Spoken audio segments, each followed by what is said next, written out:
Cooking with Kevin. Now, right now, one of the things I like to do, I like to make rice or whatever, and it tells us to rinse it. And what is the best way to rinse it? Well, I want to show you a way that I've come up with rinsing rice now. I'm actually making, about 2 pounds of rice, whatever, and I like to rinse it because of my strainer here. I like to rinse it in 4 times, whatever. So I put in, I've already had 2 rounds done. I want to show you something, how you do this.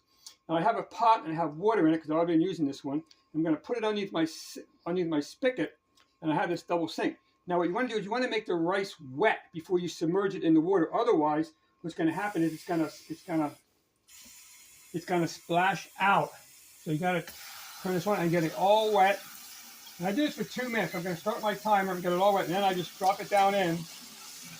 And I do this for 2 minutes. This is wet. And I do this, and I believe this is a nice way to rinse out your rice. Now, I'll be honest about this.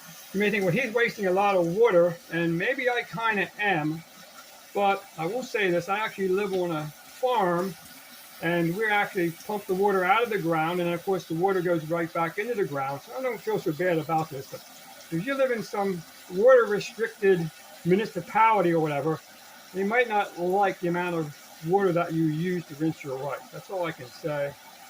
But maybe not more than wash your car in a drought. Anyway, but I actually found this to be a very helpful way of doing it.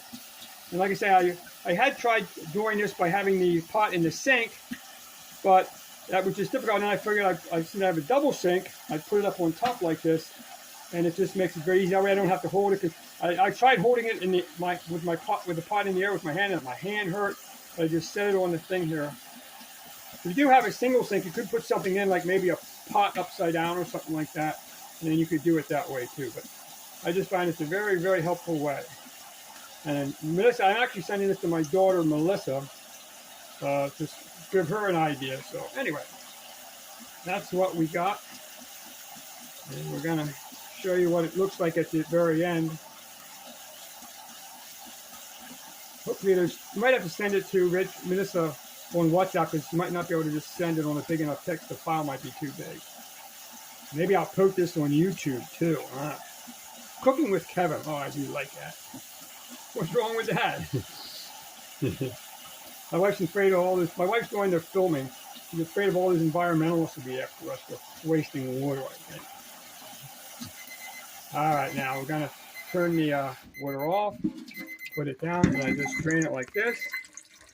I do have one more round to go, but drain off all the water. I can stop that beeping sound. And then I just get ready for my next round. This will be my last round. There you go, Minnesota.